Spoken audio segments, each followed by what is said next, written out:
Muchos creen que la parte del discurso, que en realidad es el discurso del 1 de mayo, digamos, el de apertura de sesiones, que Perón le dedica una cantidad de párrafos al modelo, creen que es el modelo. No, eso es el anuncio del modelo. Nuestra Argentina necesita un proyecto nacional, perteneciente al país en su totalidad. Estoy persuadido de que si nos pusiéramos todos a realizar este trabajo y si entonces comparáramos nuestros pensamientos, obtendríamos un gran espacio de coincidencia nacional. Otros países que han elaborado un estilo nacional tuvieron uno de los dos elementos en su ayuda, o siglos para pensarse a sí mismos, o el catalizador de la agresión externa. Nosotros no tenemos ni una ni otra cosa. Por ello, la incitación para redactar nuestro propio modelo tiene que venir simplemente de nuestra toma de conciencia. Como presidente de los argentinos, propondré un modelo a la consideración del país, humilde trabajo, fruto de 3 décadas de experiencia en el pensamiento y en la acción. Si de allí surgen propuestas que motiven coincidencias, su misión estará más que cumplida. El modelo argentino precisa la naturaleza de la democracia a la cual aspiramos, concibiendo a nuestra Argentina como una democracia plena de justicia social y en consecuencia concibe al gobierno como la forma republicana representativa, federal y social. Social por su forma de ser, por sus objetivos y por su estilo de funcionamiento. Definida así la naturaleza de la democracia a la cual se aspira, hay un solo camino para alcanzar: gobernar con planificación. Habremos también de proponer al país una reforma de la Constitución Nacional. Para ello estamos ya trabajando desde 2 vertientes. Por un lado, recogiendo las opiniones del país y por el otro, identificando las solicitaciones del modelo argentino. Quiero finalmente referirme a la participación dentro de nuestra democracia plena de justicia social. El ciudadano como tal se expresa a través de los partidos políticos, cuya eficiente funcionamiento ha dado a este recinto su capacidad de elaborar historia. Pero también el hombre se expresa a través de su condición de trabajador, de intelectual, de empresario, de militar, de sacerdote, etc. Tiene que participar en otro tipo de recinto, tal vez un consejo para el proyecto nacional, que habemos de crear enfocando su tarea solo hacia esa gran obra en la que todo el país tiene que empeñarse. Ningún partícipe de este consejo ha de ser un emisario que vaya a exponer la posición del Poder Ejecutivo o de cualquier otra autoridad que no sea el grupo social al que represente. Queremos además concretar nuestro pensamiento acerca de la forma de configurar las concepciones de cada grupo social y también de cada grupo político. Concebimos que los criterios formalizados en bases, plataformas u otros cuerpos escritos que expresan el pensamiento de partidos políticos y de grupos sociales no pueden ser otra cosa que su versión del proyecto nacional. Esclarezcamos nuestras discrepancias y para hacerlo no transportemos al diálogo social institucionalizado nuestras propias confusiones. Limpiemos por dentro nuestras ideas, primero, para construir en el diálogo social después. Estas son, señores legisladores, las principales reflexiones que como presidente de los argentinos me he sentido en el deber de traer hoy a vuestra alta consideración. Muchas gracias.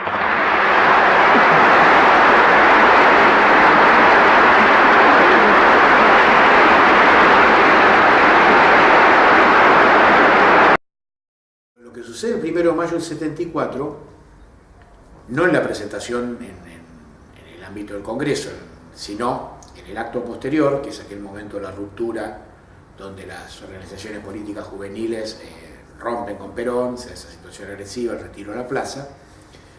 Ese es un hecho muy importante en la historia del peronismo. Y yo creo que eso le desequilibra el juego que venía manteniendo Perón para mantener la unidad de las alas que siempre tuvo el peronismo. Y eso en realidad le acelera la necesidad de publicar el modelo.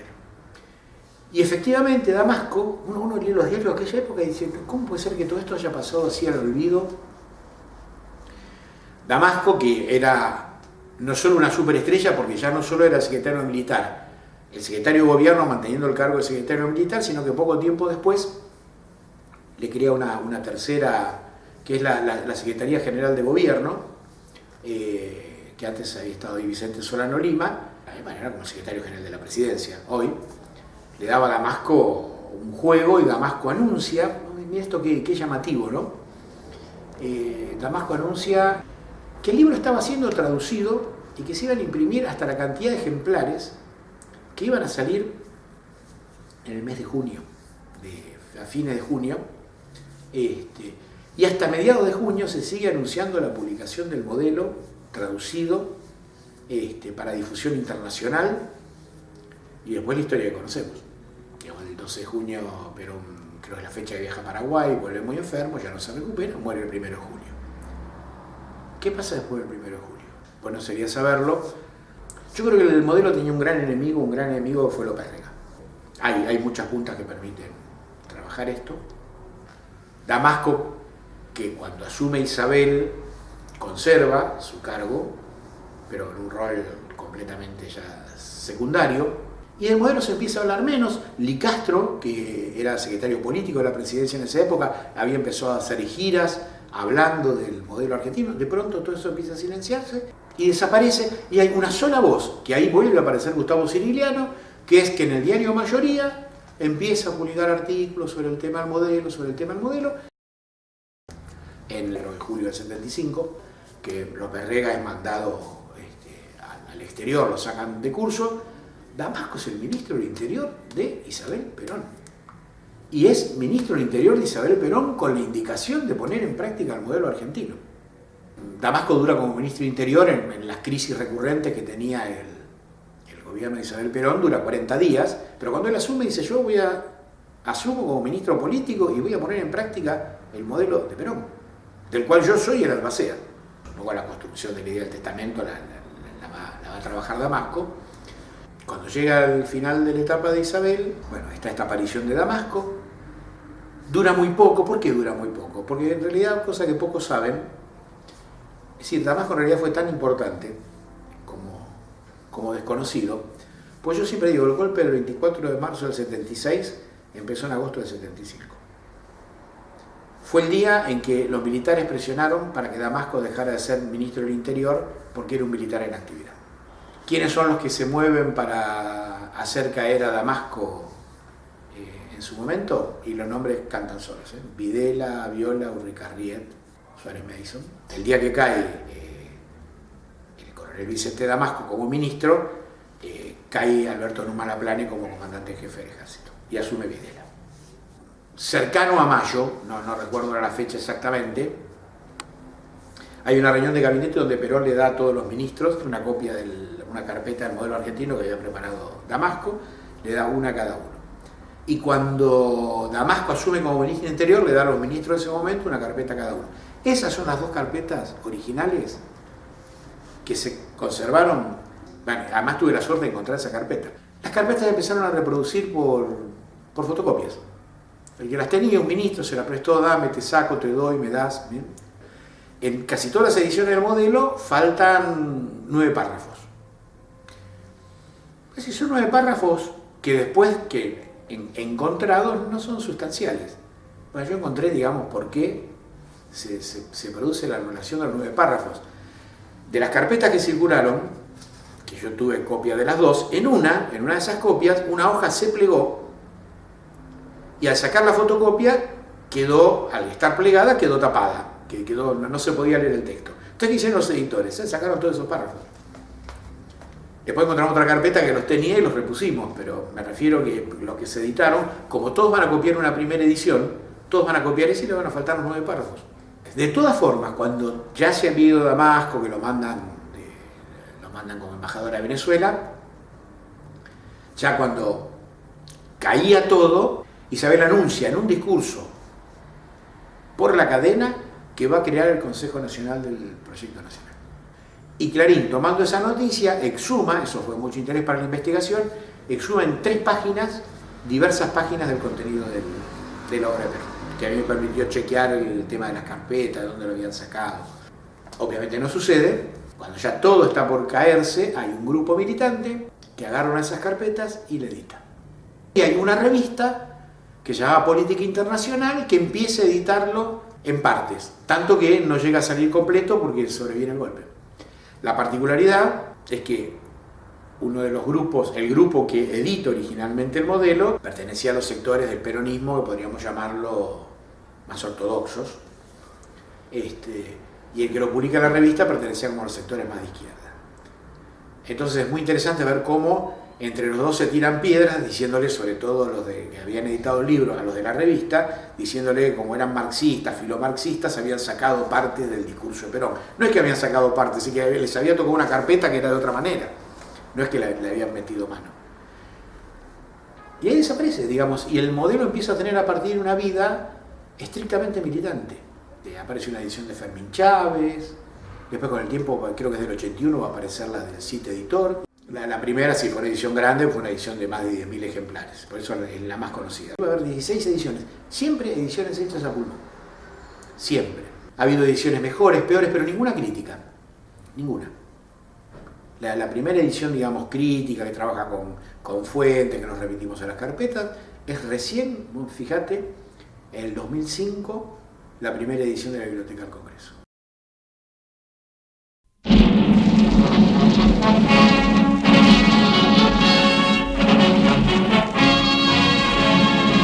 El modelo es una botella al mar de Perón, sin duda, por eso es su legado, es su testamento. Yo nunca entro en los contenidos del modelo porque creo que Perón merece que cada uno lo lea y no que escuche lo que otro dice de él. Yo trato de, incluso cuando doy las clases, trato de evitar los contenidos. Pero si vos me pedís un elemento distintivo, es decir, ¿en qué difiere el modelo argentino respecto de la concepción tradicional de Perón? Si querés incluso de la comunidad organizada, lo que corresponde al periodo de la comunidad organizada, es que aquel Perón decía, para un peronista no hay nada mejor que otro peronista. Y el espíritu del modelo argentino es que para un argentino no hay nada mejor que otro argentino. Digamos, esa para mí es la diferencia sustancial. Perón había comprendido lo que no pudimos comprender la gran mayoría de los que vivimos en aquella época, que habíamos vivido una época muy dura. Es una buena lectura también para el presente, digamos, un buen mensaje de Perón, que el peronismo era un movimiento mayoritario, que había que establecer un frente y que había que establecer una alianza con otros sectores, que él hablaba del 80%. Él siempre decía, el 20% es irreductible. Y tenía razón. Y es así, y sigue siendo así. Hay un 20% que es irreductible. El problema es cuando ese 20% consigue una alianza de ese otro porcentaje de ese 80%. Y Perón claramente en esa época, y está esto claramente en el modelo, incluía a los radicales, que después políticamente terminaron jugando en otro lado. Y ese es el abrazo de Perón-Balbín. Ese es el abrazo de Perón-Balbín y la comprensión, el gran gesto de Balbín de comprender y de abrazarse con un tipo que lo había metido preso en el 49, en el 50. Ese era el modelo Perón, era la Argentina del 80%, y es además la Argentina de las organizaciones sociales. Cuando él habla del modelo argentino, dice que no solo las plataformas de los partidos políticos tienen que ser modelos a confrontar y generar un ámbito que es el Consejo del Consejo Nacional del Proyecto Nacional del modelo argentino. Él lo que está diciendo es que hay que convocar, además de los partidos políticos, hay que convocar a los sindicatos y hay que convocar a las organizaciones sociales. Y que cada uno tiene que llevar su modelo de país, confrontarlo y ponernos de acuerdo en ese 80% para tener un modelo. Este fue el sueño de Perón que creo que no fuimos capaces de cumplir.